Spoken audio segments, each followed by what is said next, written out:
Hey dude, so yeah, this car talk is one I know we spoke about a little bit before, didn't we? Yeah. And because things like this sort of topic, we can't really just go straight into.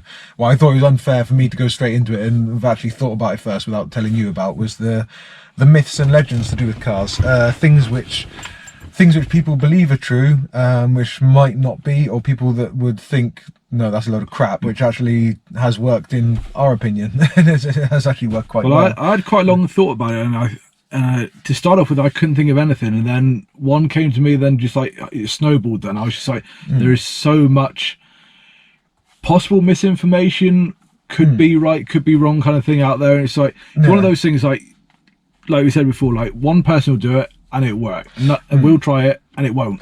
Yeah, that's it. Because and that's another reason why I wanted to like give you a bit of time to think about it, because as a mechanic, I think I've got a bit of an unfair advantage, because there is stuff people say to me on a regular basis, and they go, "This works like that, doesn't it?" No, and it's and I mean, there's the obvious ones, like people.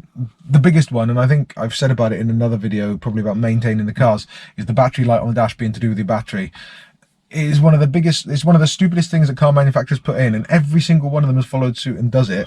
That battery light means that there's a problem with your charging system. It's not charging your battery. It doesn't mean you need a new one. So if that light comes on red, it means that if you carry on driving, your car's going to conk out on you somewhere, probably. Yeah. Unless you've got a problem with the wire between the alternator and the light, and it might still be charging, but that's very rare on new cars. But that's one big misinformation or sort of thing that I thought about. Well, the one I heard from back in the day was that Fords of the 80s and 90s could all be unlocked with the same key. If you had a Mark III Escort, you could go and open a Sierra or a Capri at the time. I heard the same. I have heard similar, but I think I know where that's come from, and that is because the old Fords with the Tibby locks, which were like the long pin ones, like you could get on the, like I had on my old KA. I had a 52 plate KA for a while as a. Well, like the Transits had them as well, didn't they? Yeah, that's it. All the Fords had them at one time, but you could. I know apparently I actually watched someone do it once before, so I have seen it firsthand, but you can lock any Ford with those Tibby keys. If you got a Tibby key and you wanted to be a dick, and your mates just run out of their car and left the key in the ignition of the engine running, you could close the door and lock it with your Ford key. And you could lock it, or if you were a good Samaritan and you saw somebody else had left their Ford unlocked in a car park, and you went, oh okay, clunk, and you could lock it with your Ford key. So I think part of that might have come from there, but I don't know how true it would have been there. But I mean, I know my uncle, he had an old Cortina, and I remember he used to always forget his keys, and that, 'cause back in the 60s, 70s and that, like that, drinking or whatever else, going back to the car to go to sleep, where the hell's my keys?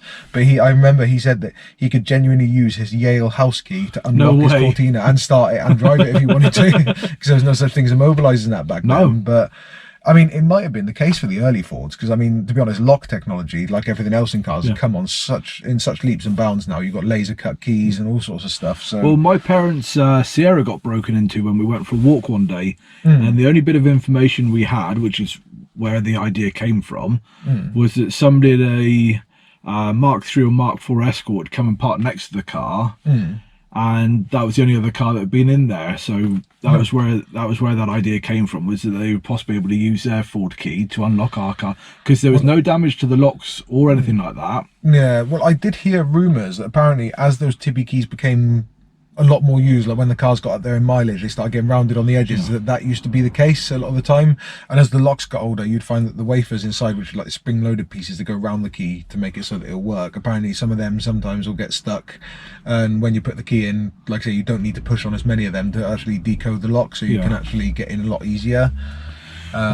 But yes, I mean, it could be a few things like that. I mean, I might be wrong, because any of you viewers that are watching, let us know if you know that is true. But I mean, I know that they definitely locked the Fords, but I don't know. That sounds like a real flaw of security by Ford if that is true. But well, considering I can't think of many more, how about we do this as a ask a mechanic the myths kind of thing. I'll come up with a couple that I've heard of, and you go, yeah, I've heard that works, or I heard that kind of thing. So egg in a radiator to fix radiator leaks and bits and pieces? I tried that once and it failed miserably. I just had pieces of egg flying out into my. I mean, it was quite a big leak. It was on my old. I remember that it was on my old Cavalier, and they had a common thing because you had the plastic caps on the side of the radiator, and you had the top hose on the plastic. Yeah. They always used to crack underneath that top hose on the right hand side as you look. No, left hand side as you look to the engine. And yeah, mine cracked whilst I was up here in Wales visiting my wife when we were first seeing each other. And yeah, my father-in-law said, yeah, put an egg in there. I tried it, and I just had pieces of white egg coming out with the coolant. So I think you're better off trying something like Radwell Steel Seal, something that's actually designed. Yeah, I mean, I think in the old days, I guess the theory behind it is that it boils the egg inside the radiator when it gets hot, and then it goes up against the hole and it'll plug the hole. But the theory is there. But I watched. Was it Donut Media did a video about myths as well, and I'm sure I watched that a while back, and I'm sure that was one of the things they tried, and it failed for them as well, and they had a pinhole in it, and so that was another one. Yeah, that was not a very good one. What was the other ones? If one of your belts snapped and you had a set of tights on you could tie that round and use that as a belt. I have actually heard so many people that have used that. I personally myself, I've never used it, but I don't think it would work as well on some of the newer cars with the multi-rib belts. But the older ones, like this truck, it's got a single V on the belt with teeth on it. Yeah. And if you literally just needed to run your water pump to get you home, like the older cars, like they didn't have power steering pumps, aircon compressors, I think it would slip on stuff like that. Yeah. If you just needed to run a water pump to make it so your car would get home, and a dynamo or alternator, it would work. Yeah. I've actually done it with cable ties. I've actually done, oh really? Yeah, I've done it on a Ford Focus because they got a horrible stretchy belt, the newer ones, on a petrol one, and the water pump runs off of the alternator belt. So if that stops spinning, then you lose, your engine overheat. And the guy needed to get to a garage, so I put 2 cable ties between the crank pulley, and I didn't bother with any of the rest of it, none of the alternator ran out, but just the water pump and the crank pulley, and it lasted 12 miles. Oh, fair play. And he got to the garage and they were still on there, and they were still tight, and they were still good. I was quite impressed. So yeah, I mean, I would have said, yeah, tights would work, I would have said. Crayon to stop a squeak on a belt.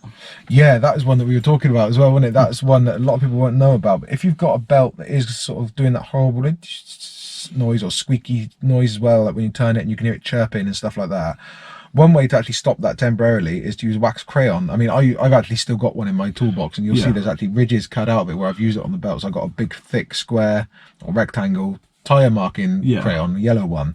But yeah, if you get a crayon, any crayon, even a Crayola sort of thing like your kids have got, and you put it on a belt, I mean, to be honest, I wouldn't recommend anyone does this. This was something we used to do in the garage, and it is something I've done on my own cars because it does my head in when they squeak. Yeah. Is when the engine's running, you just put the crayon up against the belt, and it coats the belt in wax, and it stops it chirping and squeaking. So that's another one that it does actually work. But if you wanted to stop it on your own car, I would recommend spraying it with WD-40 and trying that first, or maintenance spray, just because that's a lot safer than trying to stick something on your belt that could fling out and hit you, or end up with you cracking your fingers and getting them wrapped around the belt is not nice. So yeah, I wouldn't recommend it, but it is something that works. Oh, fair play. Using half a tennis ball to pop a lock.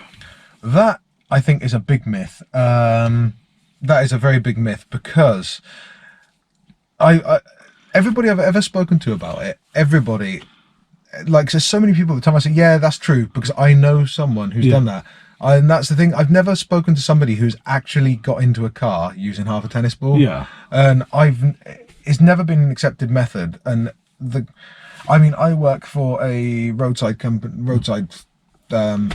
emergency service, like breakdown service sort of thing. And even when I went away and did training about it, I've done training for lock picking, for effect entry into cars without that causing damage and everything.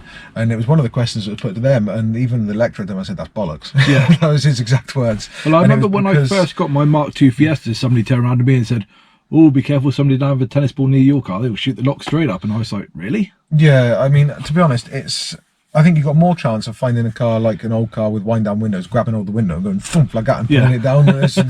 But it's because basically the way that I think what a lot of people think about is the old central locking systems on some of the Volkswagens and stuff had an air system in it, and basically you had a big massive. The system had to be completely sealed, is what you got to think about. Yeah. And basically, you had a plunger, almost like a syringe, like what you use for giving kids cowpole and stuff like that, and that would be sat there with a bit sticking out like that.